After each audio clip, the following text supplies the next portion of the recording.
الأستاذ صبحي صالح.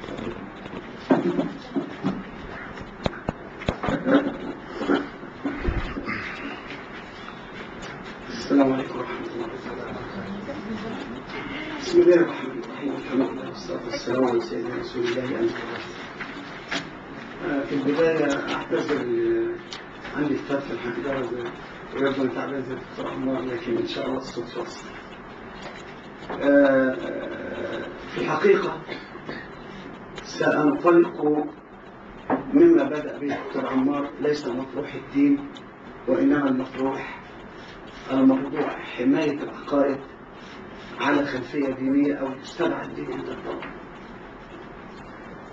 وأبادر بتأصيلين: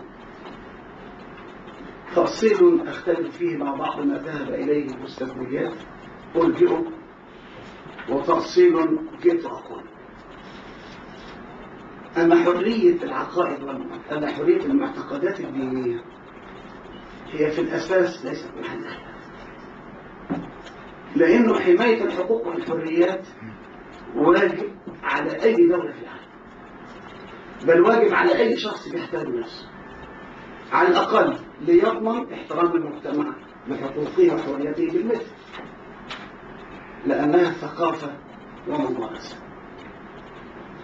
لكنني بتأصيل علمي أفهمه في حدود فهم للقانون والدستور، باعتبار أن العنوان الحماية الدستورية، هناك ملاحظة: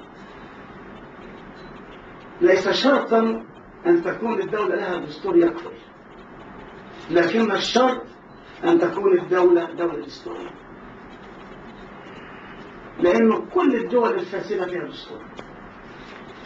الدستور لا يغير الواقع ما لم يكن الواقع صحيحا، وحتى نذهب إلى واقع صحيح يحقق الغاية اللي هي الحماية، يجب أن تكون الدولة دستورية، أي يؤسس الدستور الدولة على مفاهيم الدولة الدستورية. وهذا يتحقق بأربع ضوابط.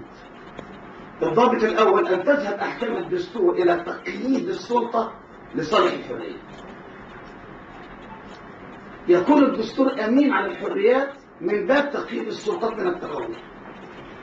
الضابط الثاني: أن يحدث الدستور توازنا واضحا بين الحقوق التي على المواطن والواجبات التي عليه قبل الدولة والآخرين. التوازن بنصوص صريحة ومنضبطة. 3: فصل واضح وحقيقي بين السلطات. 4: كفالة تمتع السلطة القضائية باستقلال وحصانة تامة وحقيقية. إذا حققنا الدولة الدستورية في نصوص الدستور بما يكفل هذه الضمانات الأربعة، يقينا أي حرية أو حق مصانة من الوجوه الأربعة. يعني وضعنا مجموعة القيود الضابطة اسمها الضمانات الدستورية لحماية الحقوق والحريات عموما. أضف إلى ذلك خصوصية. العنصر الثاني: خصوصية هذا الحق الذي نتكلم عنه، اللي هو حرية المعتقد. يتمتع هذا الحق أو هذه الحرية اللي أنا يعني تصميمها الصحيح حق، هذا الحق له خصوصية تميزه عن بقية الحقوق والحريات من وجهين. الوجه الأول إنه أخص الخصوص، لأن المعتقد الوجدان والشعور بالضمير، فهو أكبر من الحرية وأكبر من التعبير عن الرأي وأكبر من التفكير. هو حاجة أهم، لأنه الشعور والوجدان والمعتقد والضمير هو جوهر الإنسان. الخصوصية الثانية التي تميز هذا الحق عن غيره: القداسة عند المعتقدين. فهو حق يمثلني في جوهري وهو مقدس عندي، يعني أنا أقبل المساومة في بقية الحقوق، إلا هذا الحق لا أقبل فيه المساومة. فصار الحق بطبيعته أحرى بالحماية من غيره بحكم خصوصيته،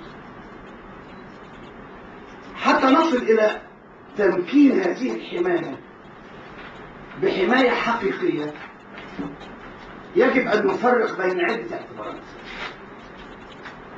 الاعتبار الأول التفرقة بين النص والتطبيق، والتفرقة أيضا بين الدستور والقانون، والتفرقة بين الفهم والممارسة.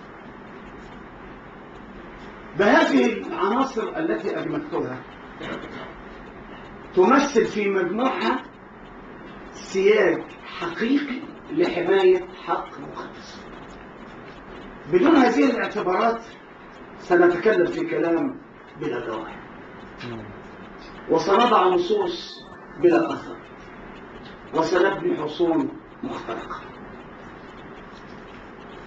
التفرقة بين النص والتطبيق، كم من النصوص رائعة لكن التطبيق سيء.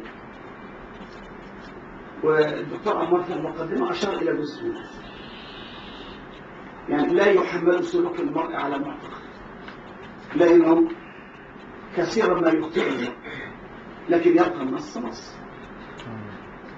والتفرقة بين استدعاء الحكم وتاريخ تطبيقه، وأيضا التفرقة بين النص الدستوري والنص القانوني. لماذا؟ لأنه في معظم الأحيان يأتي النص الدستوري رائعا وينسب في النص التشريعي، لأنه طبيعة القواعد القانونية الدستورية أنها مبادئ. طبيعة نصوص الدستور مبادئ، يعني الكلام عن حماية العقيدة جزء من سطر، لأن الدستور مبادئ. لكن بالضرورة كل مبدأ بيعكس فلسفة، فالفلسفة يتضمنها مبدأ دستوري يكفل لها التأصيل والحماية، ثم يفصل هذا الحق بجملة من المواد القانونية تسمى قانون، أيا كان موقع النص القانوني في قانون العقوبات ولا في قانون الحريات، لكنه في النهاية سيترجم المبدأ الدستوري إلى مجموعة نصوص قانونية تنظمه. ولذلك عندما أشرت بين التفريق بين النص الدستوري والنص القانوني، هو مراعاة دستورية النص القانوني المنظم للحق الدستوري بما يضمن ضمانات الدستورية اسمها، بحيث لا ينتهي النص القانوني إلى تفريغ الحق من مقتضاه أو من مضمونه، أو يضيق من نطاقه، أو ينسفه بالكلية.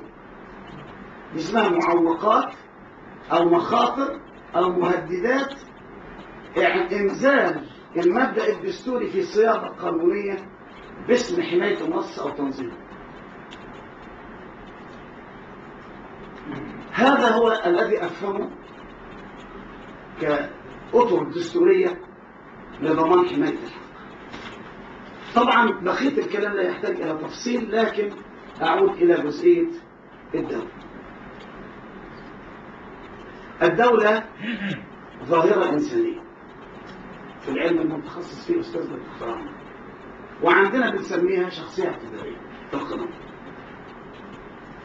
والشخصية الاعتبارية لها ما للشخص الاعتباري من خصائص، فلها الاسم وذمة مالية وطبيعة وما شابه ذلك. ولذلك لا بأس على الإطلاق أن تسمى الدولة أن يكون لها دين، لا أرى في ذلك مانعا. إذا رأى البعض خلاف ذلك لتكن الآراء كلها موضع اعتبار، لكن من حقي أن أنفصل برأيي وأصدقه. الأمر الثاني إنه النص على أن الدين الرسمي للدولة الإسلام ليس بالضرورة يؤدي إلى معنى الدولة الذي لا يحمل الإسلام ليس من موطن الدولة، لأن هذا الكلام لو أخذ على إطلاقه سينطبق على الباب الاقتصادي وعلى الباب الأخلاق وعلى بقية أبواب الدستور. يعني الذي لا يؤمن بالمذهب الاقتصادي الذي ينطبق الدستور يبقى مش من أبناء الدولة من غير دين ولا حاجة، هيطلع برضه بس في الاقتصاد بقى هيبقى مش ابناء برضه. فإعمال القاعدة بالمثل وإنزالها على 7 أبواب في الدستور أو 6، هو عادة أبواب الدستور بتكون بين هذا العدد، هيبقى في النهاية إحنا في كل باب خرجنا جزء. لذلك لا بأس على الإطلاق من التسمية، لأن التسمية هي عادة كما تقال تطلق على العموم، أو بالمنطق الديمقراطي تطلق على الأكثرين. وفي أصول الفقه يقولوا والعبرة بعموم البلد، يعني ما كثر وشاع يوصف على الباقي. وده كلام في المنطق، وكلام في علم الأصول، وكلام في القانون، وكلام في اللغة، يعني أصوله موجودة في كل علم. خاصة بإرسال خصوصية ثالثة إذا كنا نتكلم عن الإسلام، لأن الإسلام الدين الخاتم جاء مصدقا لما بين يديه من الكتاب، فإذا قلنا الإسلام فهو بالتضمين مصدق. وأعتقد أن آيات القرآن لا تحتاج إلى إثبات، لكن أنا ملتزم بالقاعدة اللي احنا حطيناها في البداية، أن يستدعى الدين للضرورة لإبداء الرأي والعودة. فاستدعاء لإبداء الرأي الإسلام مصدق لما بين يديه من الكتاب. وفي سورة البقرة النص الصريح: آمن الرسول بما أنزل إليه من ربه والمؤمنون كل آمن بالله وملائكته وكتبه ورسله، ثم جاء النص مخصصا لا نفرق بين أحد من الرسل. فإذا كان مقتضى الرسالة الإيمان بالآخر فأنا لا أحتاج إلى ذكر، لأن الذكر بالتضمين لا يكفي بالتصريح أو بالتضمين، ما دام ذكر أو ما دام اشتمله النص أو ما دام موجود ومحترم وقائم، فالأمر لا يحتاج إلى تفصيل، لأنه العبرة بدلالة النص وليس بمبناه. لأنه أي نص مبنى ومعنى. المبنى هي الصيغة اللفظية التي احتوت الدلالة، والمعاني هو ما قصدته التركيبات اللغوية للوصول للمعنى. ولذلك باب الدلالة في المعاني باب واسع جدا، وهناك 14 وجه في اللغة العربية للدلالة، واحنا عندنا 4 أبواب لشرح النص القانوني. مسألة سهلة جدا. مفهوم الاقتضاء ومفهوم التضمين ومفهوم المقتضى، كل المفاهيم تؤدي إلى أنه غير مهمل مصان موجود، لأنه جزء من عقيدة الأغلبية، فصار موجود في عقيدة الأغلبية، وبالتالي هو مصان بذاته، أو صار مقدسا عند الاثنين، مقدس عند المسيحي أو اليهودي، ومقدس هو مقدس عند المسيحي واليهودي لأنه دينه، ومقدس عند المسلم لأنه جزء من مقتضى إيمانه. فلا إشكالية. ستصار إشكالية واحدة اللي هي ما لا يعد عند المسلم دينا، كالبهائية مثلا. ما لا يعد عند المسلم دين لن يتخلى عن المسلم عن دينه ليعتقد ما لا يصح. كلام نهائي، كلام نهائي. لا يطلب من المسلم أن يتخلى عن معتقداته ليقبل بما لا يعرفه، لكن المسلم يقبل به باعتباره مذهب فكري. لكن أنا لا أسميه دين، أسميه اعتقادي الفكري، مذهبي الذي أراه، منهجي في الحياة. سميه كما تحب، سميه أنت كما تحب، وأنا أسميه كما أحب. أما أن أسميه دين، القرآن لن يسميه دين، وأنا لن أتجاوز في القرآن. أكتفي بهذا القدر وأشكركم. السلام عليكم ورحمة الله.